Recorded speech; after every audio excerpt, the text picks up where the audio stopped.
Right, let's jump straight into this. Welcome to This Explainer, where we're going to unpack a seriously fascinating perspective on how our world actually operates.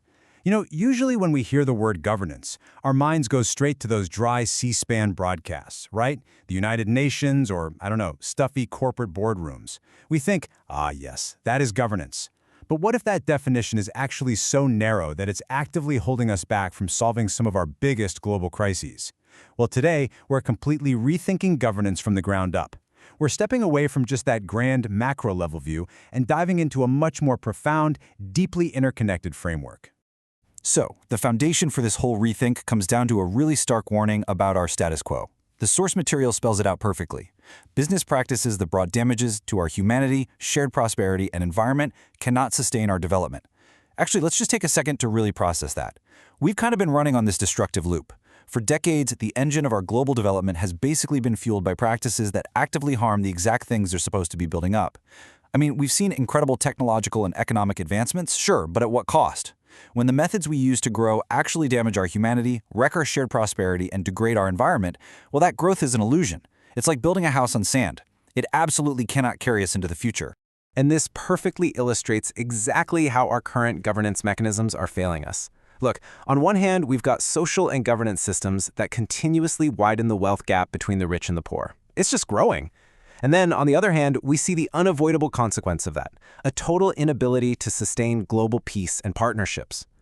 We so often tend to treat poverty and global conflict as these two completely separate issues, like they're handled by totally different government departments or separate NGOs.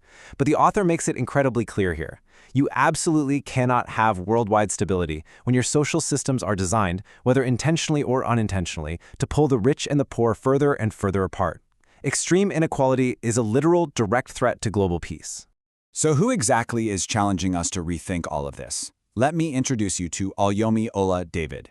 She is a Nigerian thinker with a truly deep, passionate concern for authentic global development and transformation. And what's really interesting about her approach is that she isn't just pointing fingers at the problems. She is actively generating solutions, providing much-needed clarity, and aiming to influence real-world policy and strategy. Her background informs this deeply holistic view of humanity. She notes that she genuinely loves people, and she views her work through a lens of profound purpose. Throughout her writings, her mission is crystal clear. She wants to cut right through the noise of traditional politics and economics to find the actual levers we need to pull to save our planet and improve our societies. Now, the absolutely crucial point here is her definition of good governance. When most of us hear that phrase, we probably immediately think of, anti-corruption campaigns in a federal government, or transparency in a massive global organization like the World Bank. We tend to think huge. But she actually posits a necessary paradigmic shift. She argues that an analysis limited only to national and global considerations is hopelessly incomplete. If we only look at the very top of the pyramid, we're entirely missing the foundation. Good governance can't just be a buzzword thrown around by politicians and diplomats. To actually fix our current crises, that widening wealth gap and environmental damage we were just talking about, good governance has to be a framework that extends way, way beyond traditional state and global boundaries. Okay, so what's her solution? Well, she calls it the 5D Governance Systems Framework. And this basically requires governance to exist equally across 5 distinct dimensions. Let's do a quick little zoom out here to see how they all connect. It starts at the absolute micro level, good self-governance, like how do you govern your own choices and your own ethics. Then it zooms out a bit to good household governance. From there, it expands into good corporate governance, the businesses and organizations we all build. Then we hit the level we usually focus on, which is good state governance. And finally, the big one, zooming all the way out to good global governance. So that's 5 dimensions, all equally necessary, and all deeply, deeply interconnected. And this brings us right to the core of her philosophy, the micro to macro connection. Transforming the world literally begins with you, and it begins in your home.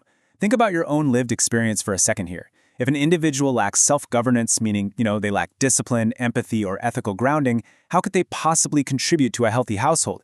And if households are totally chaotic and lack governance, how are those individuals going to go out and build ethical, well-governed corporations?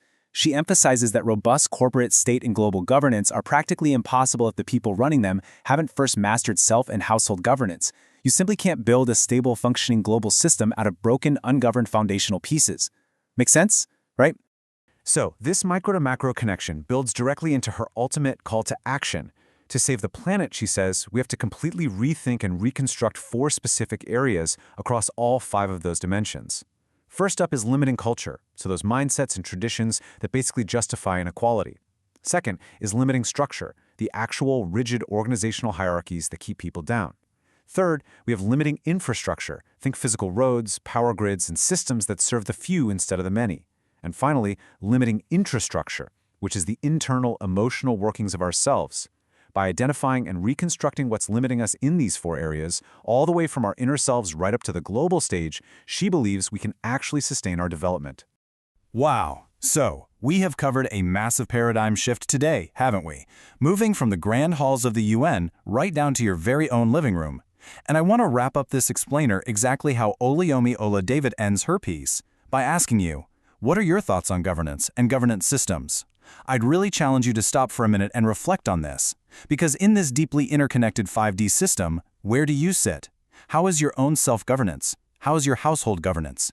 Because according to her framework, the path to global peace and a saved planet doesn't just rest in the hands of world leaders. No, it rests entirely in your hands too.